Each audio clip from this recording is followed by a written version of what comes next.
The cancellation of MWC has been nothing short of a nightmare, especially for me. I couldn't cancel my flights at such short notice, and I've been left stranded here in Barcelona with no work to do. Turns out Huawei hasn't cancelled its flights either, and is still doing a press conference right now. With the venue already booked and Huawei executive Richard Yu already in town, the company decided to do its launch event anyway. Only this time it was pre-recorded a day early and played out on the big screen. The big reveal was a follow-up to its first folding phone. And here it is, the folding Huawei Mate XS. If I open Instagram here, there's some pictures of dogs, and if I open the phone out, the pictures expand to fill the view. One thing I can't show you is Google Maps because the phone still doesn't have those Google apps. In fact, Huawei's now added its own app gallery, which it says will be a competitor to the Google Play App Store. Snapchat, TikTok, they are on there. The Sun newspaper is on there and BBC News, but some big ones are missing, of course. Now, one of the concerns with folding phones is that the displays might be easily damaged because they're flexible. Now, Huawei says since the original Mate X, it has made the screen more resistant, although I have already seen a display model with a big old scratch on it. Huawei says there will be cases available. Also revealed was a smart speaker. Here it is, it's called the Sound X. All you do is tap the phone here to pair, and then you can play your music, including from Spotify, because that is in the app gallery. So here we go. It's quite loud. Oh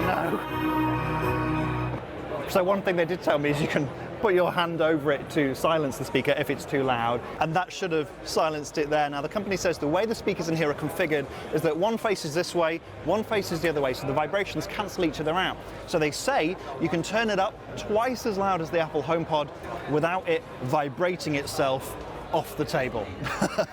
That was very loud. While we're here, can we talk about Huawei's product names? I mean, we've got the MateBook, the MatePad Pro, and the M Pencil. I wonder where they got their inspiration from. On the outskirts of town, toothbrush giant Oral-B pressed on with an immersive dinner and light show experience. And if you're wondering why a toothbrush company is at Mobile World Congress, well, the toothbrushes have Bluetooth in them. Obviously. The new Oral-B I/O has a magnetic drive the company says is whisper quiet. Although to test that, I'll have to go somewhere silent, and I know just the place.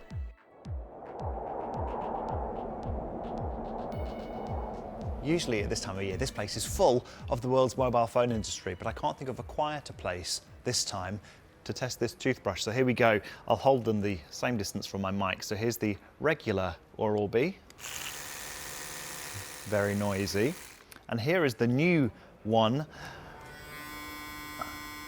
Also fairly noisy. They said in their presentation that this is the toothbrush that whispers. I'm not convinced that that is a whisper. The ultimate test, of course, is whether you can hear it through the bathroom door and whether it would disturb your partner. So we tested that in the hotel.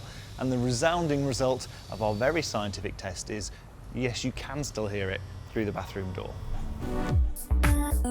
Honor also went ahead with its product launch. The new View 30 Pro phone has a dual view recording mode, so you can take videos with the wide-angle lens and close-up lens at the same time.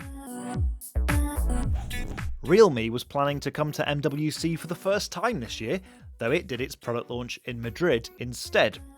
The X50 Pro comes with a new focus mode that lets you lock yourself out of the phone for a few minutes and listen to relaxing sounds.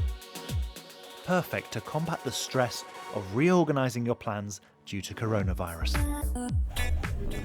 A new event has risen from the ashes of this year's MWC. The Phoenix event is a chance for companies whose plans were disrupted to meet and pitch their ideas. I don't think anything will substitute the person-to-person interaction. I was having this conversation with someone at a networking event this morning, and it's just, you have a physical connection. I think business is just different.